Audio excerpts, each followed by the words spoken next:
2. Januar 2025. Eine Geschwindigkeitskontrolle, die in den Nachtstunden begann, entwickelte sich innerhalb kurzer Zeit zu einer Verfolgungsjagd mit hoher Geschwindigkeit und anschließend zu einer Verfolgung zu Fuß.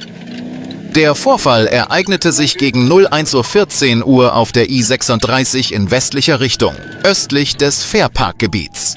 Der auf Streife befindliche CPL Ben Ibarra bemerkte mit seinem Radarsystem, dass ein verdächtiger Audi beschleunigte und wieder abbremste. Nachdem das Fahrzeug den Polizeiwagen überholt hatte, beschleunigte es auf 91 Meilen pro Stunde und bog an der Ausfahrt Fairpark ab.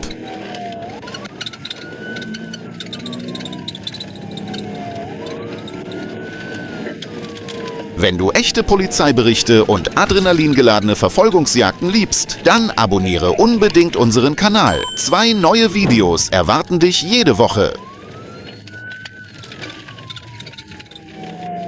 Die Polizei konnte das Kennzeichen des verdächtigen Fahrzeugs nicht lesen, da die Kennzeichenabdeckung verdunkelt war. Ibarra schaltete seine Blaulichter ein und wartete darauf, dass das Fahrzeug anhielt. Doch der Fahrer flüchtete in Richtung Norden von Fairpark. Die Verfolgungsjagd setzte sich auf den innerstädtischen Straßen fort, wobei das Fahrzeug zeitweise die Geschwindigkeitsbegrenzung von 100 Meilen pro Stunde überschritt.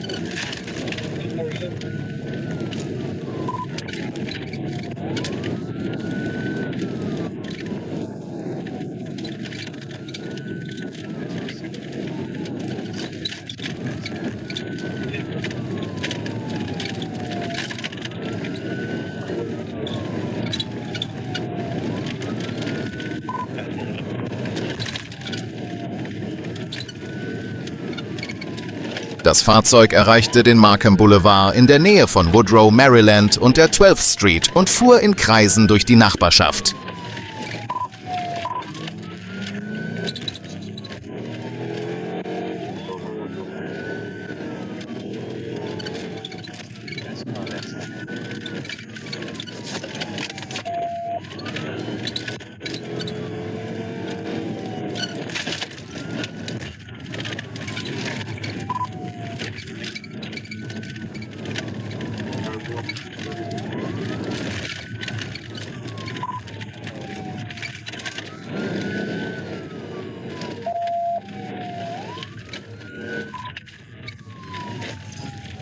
Der Fahrer schreckte mit seinen scharfen Kurven auch die anderen Verkehrsteilnehmer auf. Mal sehen, wie das für ihn ausgeht.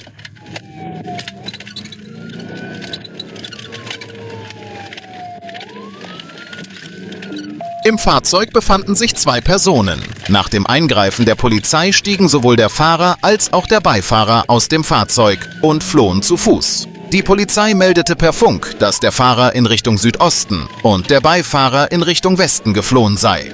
CP Ibarra verfolgte den Fahrer eine Weile zu Fuß, verlor ihn jedoch in der Nähe der 11th Street und Brown Street aus den Augen. Kurz darauf wurde der Verdächtige Dantavion Hill dank eines Drohnenpiloten der Polizei von Little Rock gefunden, als er sich zwischen 2 Zäunen auf der 11th Street versteckte. Hill hatte seine Schuhe, Socken und einen Großteil seiner Kleidung ausgezogen. Bei ihm wurden die Autoschlüssel gefunden und die Richtung, in die er geflohen war, stimmte genau mit der Richtung überein, in die der Fahrer des Fahrzeugs geflohen war. Das Fahrzeug war in Little Rock als gestohlen gemeldet worden und das gestohlene Nummernschild wurde in einem Graben neben dem Zaun gefunden.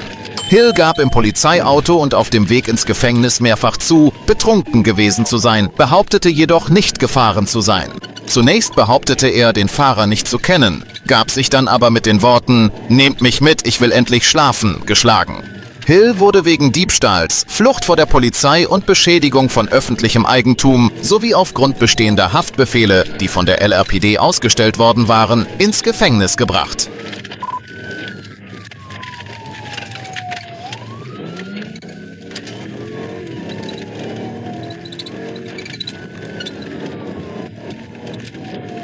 An der Ecke Walmer und 11th Street kam das Fahrzeug von der Straße ab und schleuderte nach links. Als das Fahrzeug wieder auf die Straße zurückkehrte, drängte die Polizei es mit einem TVI-Manöver in den Graben auf der rechten Seite. Doch auch hier hielt der Verdächtige nicht an. Das Fahrzeug überquerte den Graben, fuhr über einen Holzzaun, tauchte in den Hinterhof eines Hauses ein und bog dann in die 10. Straße ein. Der Fahrer verlor die Kontrolle über das Fahrzeug und prallte gegen 2 geparkte Autos auf der Straße. Wie bereits erwähnt, floh er anschließend und wurde gefasst.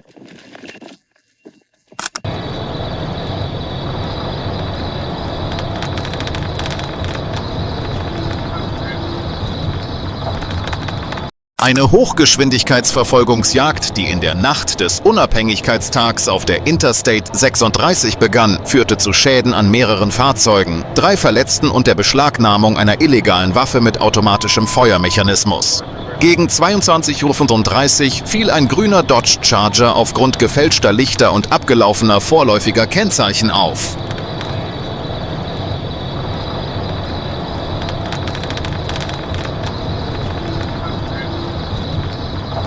Der Verdächtige verlangsamte seine Fahrt, obwohl der Streifenwagen seine Geschwindigkeit drosselte, und begann schließlich mit einer Geschwindigkeit von 100 km/h zu fliehen.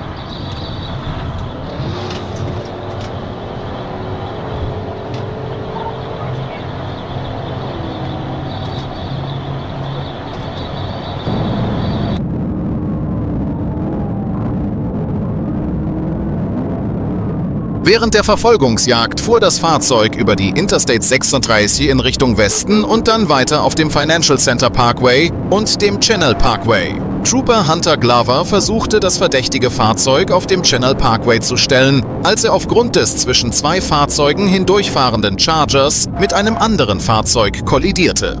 Glover wurde mit leichten Verletzungen ins Krankenhaus gebracht, während der Kindpassagier in dem grauen SUV, den er gerammt hatte, ins Arkansas Children's Hospital und der Vater des Kindes ins Baptist Hospital gebracht wurden. Der SUV-Fahrer wurde laut Berichten nicht schwer verletzt. Der Verdächtige floh unterdessen vom Tatort.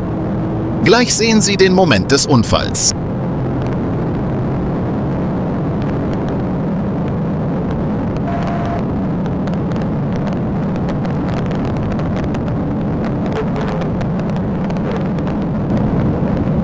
Am nächsten Morgen gegen 11 Uhr wurde derselbe als gestohlen gemeldete Charger von TRP Tanner Crossland entdeckt. Nach einer Verfolgungsjagd gelang es Trupp Anthony Goins, das Fahrzeug mit einem erfolgreichen TVI-Manöver anzuhalten. Der Verdächtige versuchte zu Fuß zu fliehen, wurde jedoch vom ersten am Tatort eintreffenden Streifenpolizisten gefasst und überwältigt. Bei der Durchsuchung des Fahrzeugs wurde eine Glock 19C mit einem Glock-Switch gefunden. Dieses Gerät macht die Waffe vollautomatisch und fällt damit unter das schwere Bundesverbrechen.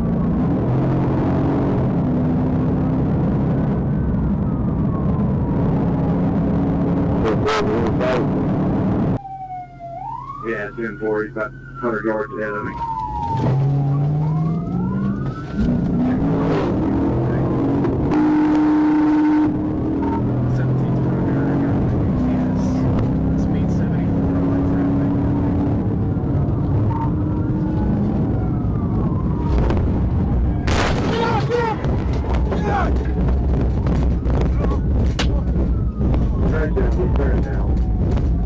I'm crashed out. I'm crashed out. Okay. Der Verdächtige gestand die Verfolgungsjagd auf der I-630 und gab an, das Fahrzeug für $2.000 von einer ihm unbekannten Person auf Instagram für Wochenendspaß gemietet zu haben. Der Schlüssel, der aus seiner Tasche fiel, war speziell für einen Dodge Charger programmiert. Der Verdächtige wurde nach einer medizinischen Untersuchung in das Pulaski County Jail überführt.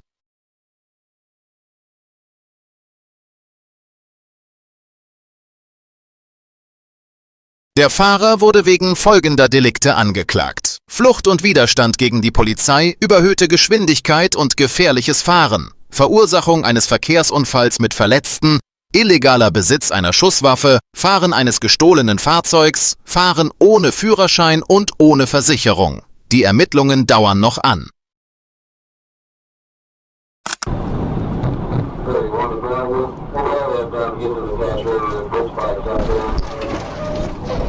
Am 6. Juli 2025 kam es auf der Interstate 40 zu einer außergewöhnlichen Verfolgungsjagd, die mit einer kilometerlangen Hochgeschwindigkeitsverfolgung eines gestohlenen Krankenwagens endete. Der Vorfall begann am Morgen mit der Meldung, dass ein Mercedes Sprinter Krankenwagen des Modells 2011 aus dem Forest City Medical Center gestohlen worden war.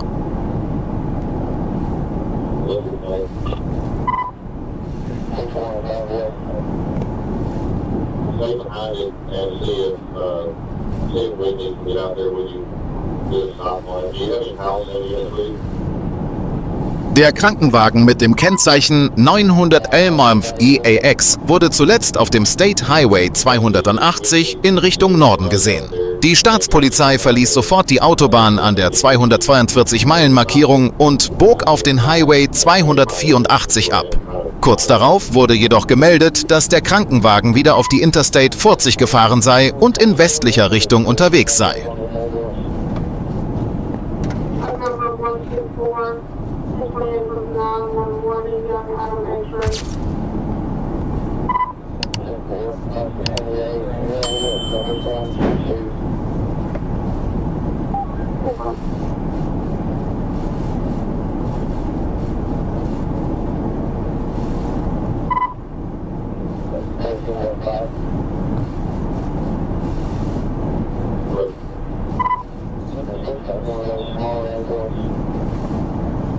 Die Streife kehrte schnell auf die Autobahn in westlicher Richtung zurück und versuchte mit eingeschalteten Sirenen das verdächtige Fahrzeug zu finden. Während der Verfolgung wurde bekannt, dass der Krankenwagen die 239-Meilen-Marke passiert hatte.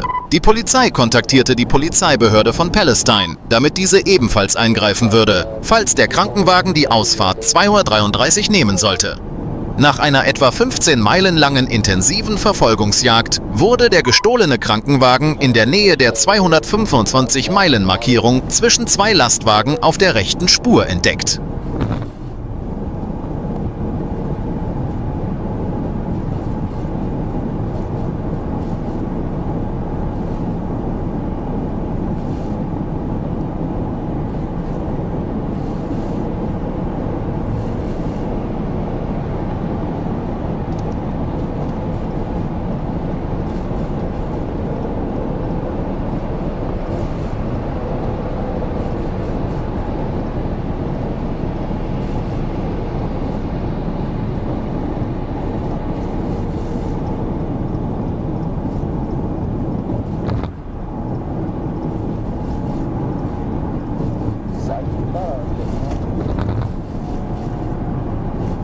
Um keine Aufmerksamkeit zu erregen, schaltete die Polizei die Blaulichter aus und verfolgte das Fahrzeug heimlich. Nachdem das Kennzeichen bestätigt worden war, wurden nach der 221-Meilen-Markierung die Sirenen wieder eingeschaltet und eine Aufforderung zum Anhalten gegeben.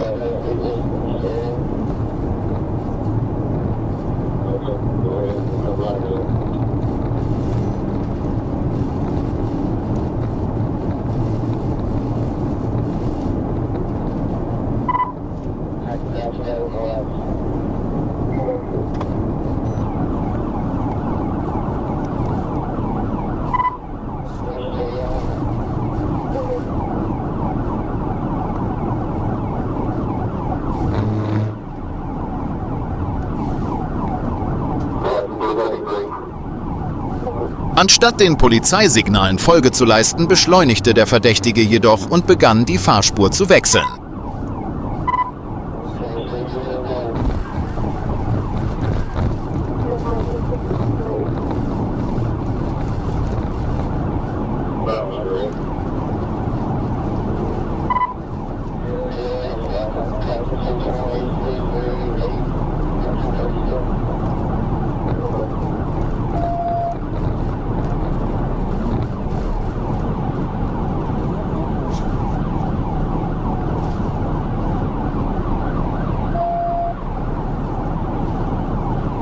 Person, die den Krankenwagen entführt hatte, wurde als die 37-jährige Tamra LaRue identifiziert. Bei der Überprüfung stellte sich heraus, dass LaRues Führerschein eingezogen worden war und sie wegen zahlreicher Verkehrs- und Strafdelikte gesucht wurde.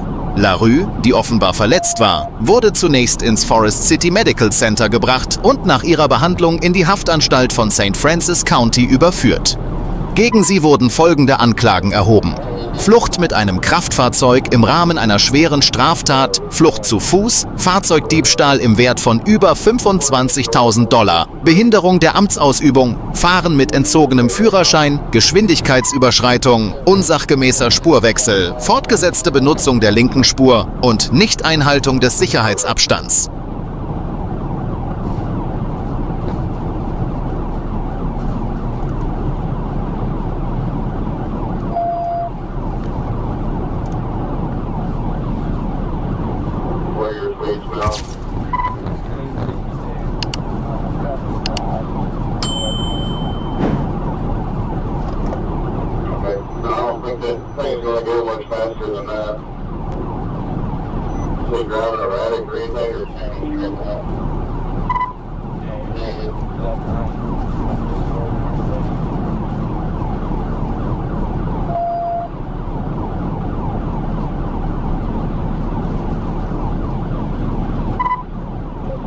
Als die Polizei erkannte, dass der Fahrer des Fahrzeugs nicht die Absicht hatte anzuhalten, musste sie kurz vor der Ausfahrt Brinkley, bevor sie in ein dicht besiedeltes Gebiet einfuhr, eingreifen.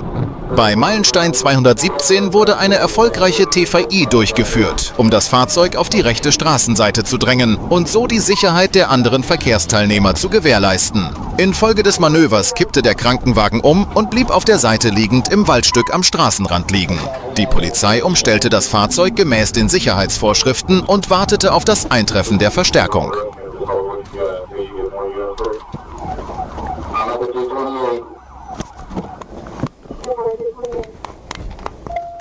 Auf den ersten Blick war niemand im Fahrzeug zu sehen. Mit Hilfe einer Drohne, die zum Unfallort gebracht wurde, konnte jedoch eine Wärmequelle im nördlichen Teil des Krankenwagens entdeckt werden.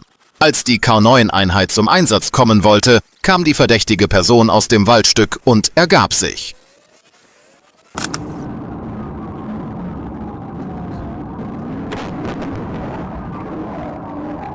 Am 23. Januar 2025 begann das Ereignis als einfache Verkehrskontrolle, entwickelte sich jedoch zu einer gefährlichen Verfolgungsjagd mit Geschwindigkeiten von bis zu 190 km/h auf der Interstate 40. Um 23:39 Uhr wurde ein Nissan Altima wegen einer nicht bestätigten Versicherung an der Kreuzung von Highway 70 und State Highway 180 angehalten. Broadway and 161 with Adam X-Ray 64 Sam.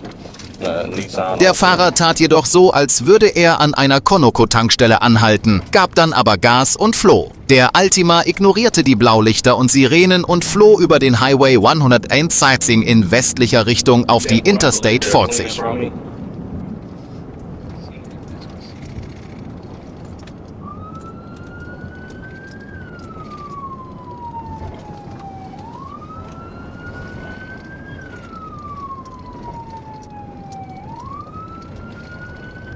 Tempo, we're going northbound on 161.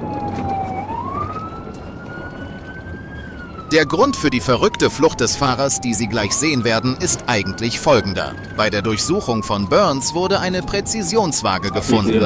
Bei der Durchsuchung des Fahrzeugs wurden Methamphetamin und Marihuana vor dem Fahrersitz gefunden. Alle Beweise wurden den anderen Einheiten übergeben, die am Unfallort eintrafen.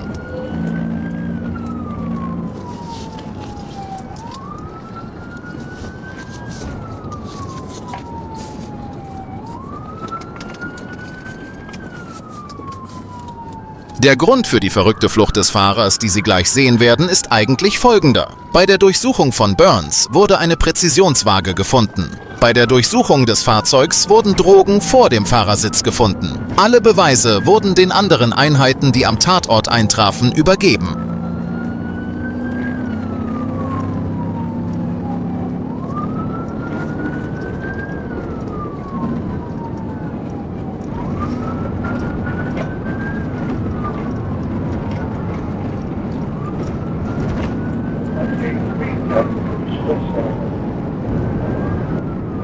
Während der Verfolgungsjagd überschritt der Fahrer zunächst eine Geschwindigkeit von 62 Kilometer und erreichte dann auf der Autobahn bis zu 110 Kilometer. Nach der Kreuzung 4067 lag die Geschwindigkeit immer noch bei über 110 Kilometer.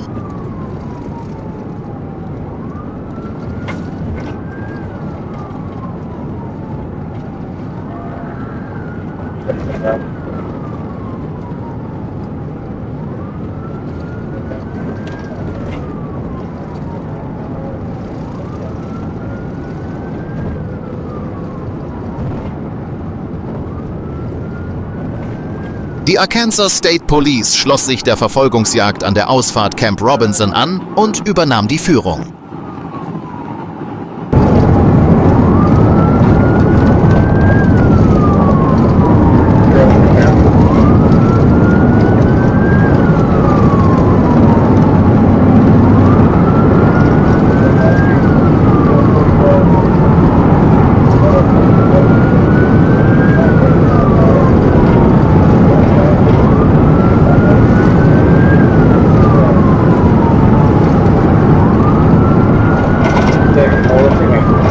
Die gefährliche Fahrt endete an der Ausfahrt MacArthur mit einem erfolgreichen TVE-Manöver der ASP.